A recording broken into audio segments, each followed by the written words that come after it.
learn about can, could and be able to। इससे पहले हमने could पर एक डिटेल्ड लेक्चर अपलोड किया हुआ है जिसके अंदर हमने could को डिटेल के साथ डिस्कस किया है, तो उसका लिंक भी मैं डिस्क्रिप्शन में दे दूंगा।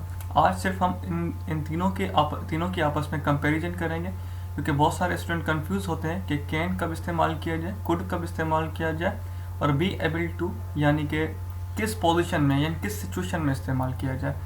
तो आज चलते हैं। सबसे पहले हम ये बताते चलें कि आज के लेक्चर में जो इंक्लूड है तो use and meaning of can, could and be able to, उसके बाद comparison between could and be able to, उसके बाद स्ट्रक्चर हम डिस्कस करेंगे। स्ट्रक्चर बहरहाल हम मीनिंग को स्टडी करते हुए उसके दौरान ही हम सीख लेंगे। अगर हम कैन की बात करें तो कैन हम तभी इस्तेमाल कर रहे होते हैं जब कोई चीज़ किसी के लिए पॉसिबल हो, या फिर वो पॉसिबल हो कोई चीज़ करने के लिए, या फिर उसको कोई अलाउ किया गया हो वो कोई चीज़ करने के लिए, या फिर किसी की कोई सलाहियत हो जो उसे वो काम करने के लिए अलाउ करे। यानी कोई सलाहियत को बयान करने के लिए, या फिर किसी को कोई चीज़ अलाउड हो वो काम करने के लिए, या फिर कोई चीज़ किसी के लिए पॉसिबल हो करने के लिए, तो उसके लिए हम कैन का इस्तेमाल कर रहे होते हैं। एग्जांपल्स देखते हैं जिससे कॉन्सेप्ट क्लियर होगा। We can see the lake from our window. देखें, कोई ग्रुप है वो कह रहा है कि हम अपनी विंडो से झील का नज़ारा कर सकते हैं, यानी झील को देख सकते हैं। क्यों पॉसिबल है, यहाँ पे पॉसिबिलिटी का इजहार हो रहा है। वी कैन सी इनके लिए पॉसिबल है विंडो से आपके झील को देखना। अब इनके लिए क्या हो गया, पॉसिबल हो गया। इनकी सलाहियत तो थी देखने की, यानी अगर इनको विंडो के झील के सामने लेके जाया जाए तो ये इनकी आंखें सलामत हैं, ये देख सकते हैं। पर पॉसिबल तभी हुआ क्योंकि इनकी विंडो क्या नाम है, झील की डायरेक्शन में थी। यानी यहाँ पे पॉसिबिलिटी की बात हो रही है कि अब वो देख सकते हैं क्या, झील को अपनी विंडो से। मैं उम्मीद करता हूँ आपको ये समझ आ रहा होगा जो मैं कॉन्सेप्ट डिलीवर करने की कोशिश कर रहा हूँ। एक और सेंटेंस देखते हैं। We have cinema passes so we can go to watch the movie. देखिए, एक ग्रुप है जिसके पास सिनेमा के पासेस हैं, तो अब ये सिनेमा के पासेस क्या कर रहे हैं, इनको अलाउ कर रहे हैं क्या, मूवी को देखना। So we can go to watch the movie जाने को अलाउ कर रहा है क्या, इनके पास पासेस हैं, जिसकी वजह से इनके लिए पॉसिबिलिटी हो गई है कि ये जाके मूवी देख सकते हैं। मैं उम्मीद करता हूँ ये भी आपको समझ में आ गया। यहाँ पे अलाउ की बात हो रही है, कौन अलाउ कर रहा है, इनको सिनेमा टिकट्स अलाउ कर रही है मूवी देखने को। एक और सेंटेंस देखते हैं। I do not have a pen. देखिए, एक शख्स है जिसके पास पेन नहीं है, जिसपे वो एक और शख्स उसको कह रहा है कि यू कैन यूज माइन। देखिए, अब उसके लिए पॉसिबिलिटी हो गई, उसकी सलाहियत तो थी पेन इस्तेमाल करने की, पर वो इस्तेमाल नहीं कर पा रहा था क्योंकि उसको अलाउ नहीं था, उसके पास परमिशन नहीं थी। यू कैन यूज माइन यानी इस औरत ने इसको परमिशन दे दी और इसको अलाउ कर दिया, तभी ये यूज़ कर सकता है पेन को। मैं उम्मीद करता हूँ आपको समझ में आ रहा होगा। अगर इसका हम क्वेश्चन फॉर्मेट देखें, सबसे पहले आपके पास अफर्मेटिव में तो सिंपल आपने पहले सब्जेक्ट का इस्तेमाल किया, फिर कैन, और फिर उसके बाद वर्ब का simple base form of verb का इस्तेमाल किया। तो इसमें क्या होगा, कैन का स्टार में शुरू होगा, फिर सब्जेक्ट एंड देन फिर उसके बाद मेन वर्ब जो कि बेस फॉर्म इस्तेमाल होती है। इसमें क्या कह रहा है, can you speak an English. ये अब सलाहियत की बात हो रही है, किसी की कोई एबिलिटी की बात हो रही है कि क्या आप अंग्रेजी में बात कर सकते हैं, क्या अंग्रेजी बोल सकते हैं आप। तो दूसरा अपनी सलाहियत के बारे में कह रहा है, नेगेटिव सेंटेंस में बोल रहा है कि I can not speak an English. I can not, मैं अंग्रेजी नहीं बोल सकता। सबसे पहले सब्जेक्ट आ रहा है, फिर उसके बाद कैन नॉट का इस्तेमाल, फिर उसके बाद मैन वर्ब। ये यहाँ पर सलाहियत की डिस्कशन हुई थी, इस पूरे दोनों सेंटेंसेस के अंदर सलाहियत को, किसी की सलाहियत को बयान किया गया। एक और सेंटेंस देखते हैं। I can lift 70 kilogram. देखिए, यहाँ पर भी किसी की एबिलिटी या सलाहियत की बात हो रही है। हर शख्स 70 किलोग्राम का वजन नहीं उठा सकता, तो यहाँ पे कह रहा है कि मैं 70 किलोग्राम का वजन उठा सकता हूँ, ये मेरी एबिलिटी है, ये मेरी सलाहियत है। मैं उम्मीद करता हूँ आपको ये कैन का इस्तेमाल समझ में आ गया होगा। अगर हम बी एबल टू का जिक्र बात करें तो बी एबल टू ये हमारा एक फ्रेजल मॉडल है, मॉडल वर्ब है। और फ्रेज के बारे में अगर नहीं पता, फ्रेजेस और सेंटेंसेस के बारे में, तो आप हमारे पार्ट्स ऑफ स्पीच के जो प्ले लिस्ट है उसमें जाके आप वीडियो लेक्चर फ्रेज और सेंटेंस के ऊपर बनाया हुआ है, उसको आप देखें तो आप उससे आपकी अंडरस्टैंडिंग में इजाफा होगा। तो देखें, कैन की हमने बात की एबिलिटी के लिए इस्तेमाल होता है, पर कैन सिर्फ और सिर्फ प्रेजेंट और पास्ट के लिए होता है। प्रेजेंट और पास्ट में आप कैन का इस्तेमाल कर सकते हैं, उसके अलावा नहीं। कैन की जो प्रेजेंट फॉर्म है कैन है, जो आप सलाहियत की बात कर रहे होते हैं, या कुड उसका पास्ट है। यानी कैन कुड जो प्रेजेंट और पास्ट के लिए सलाहियत को बयान करने के लिए होते हैं, पर फ्यूचर के लिए कभी भी इस्तेमाल नहीं कर सकते, ना कैन को ना कुड को।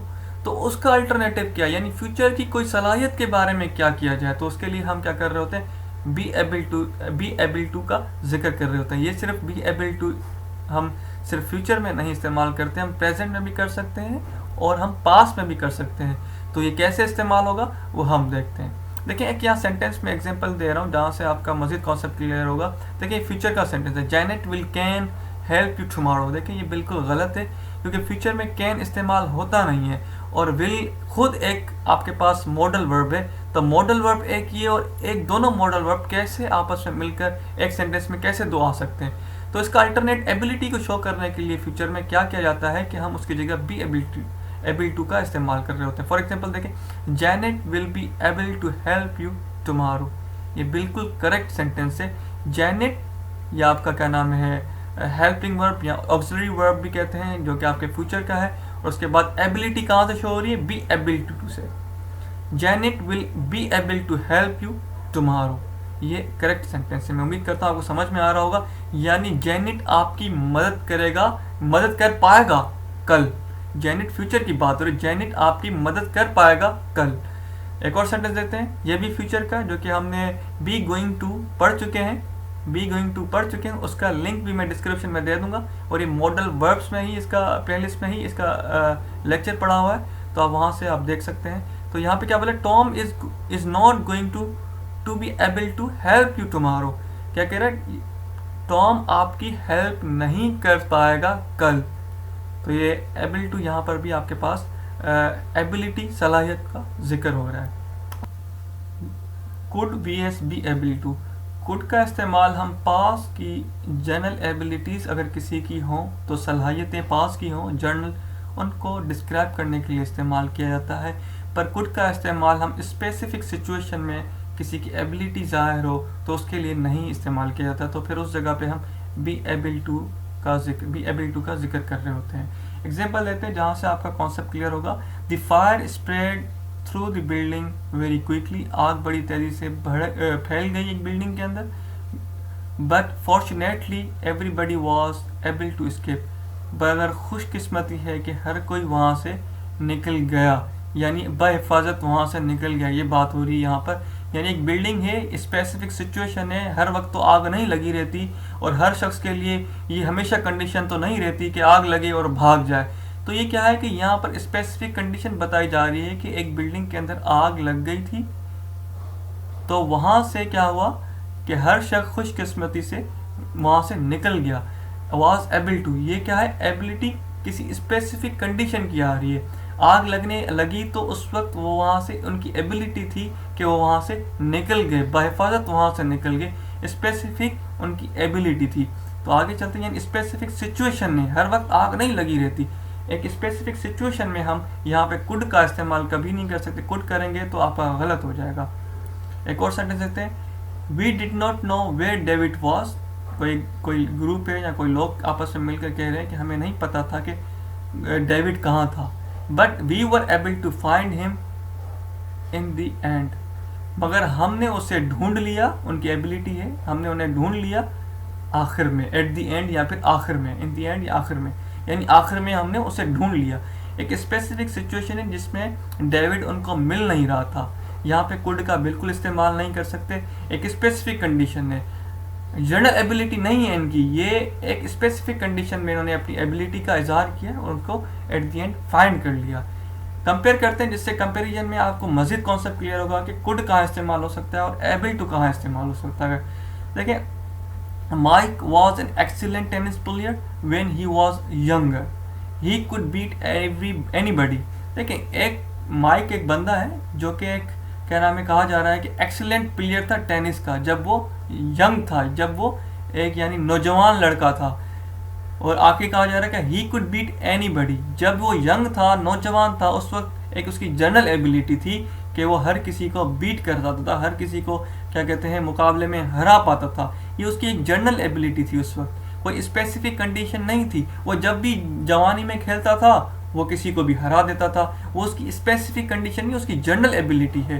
एक और सेंटेंस देखते हैं, माइक, यहाँ पे दिखा है Mike and Peter play tennis yesterday, ये देखिए स्पेसिफिक कंडीशन आ गई। इन दोनों ने, माइक एंड पीटर ने कल एक स्पेसिफिक कंडीशन थी जिसमें उन्होंने टेनिस खेली।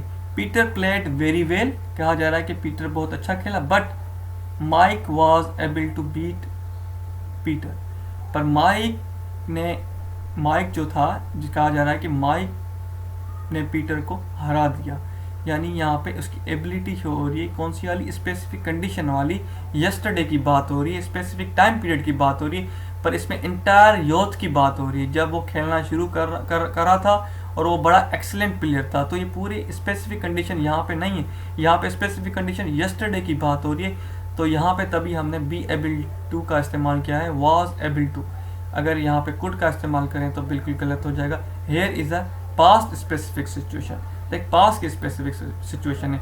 बाय द वे हमने कुड के बारे में एक कंप्लीट लेक्चर ज़रूर अपलोड किया हुआ है, आप उसे लाजमी देखें, उससे मज़ीद आपका कुड का कॉन्सेप्ट क्लियर हो जाएगा।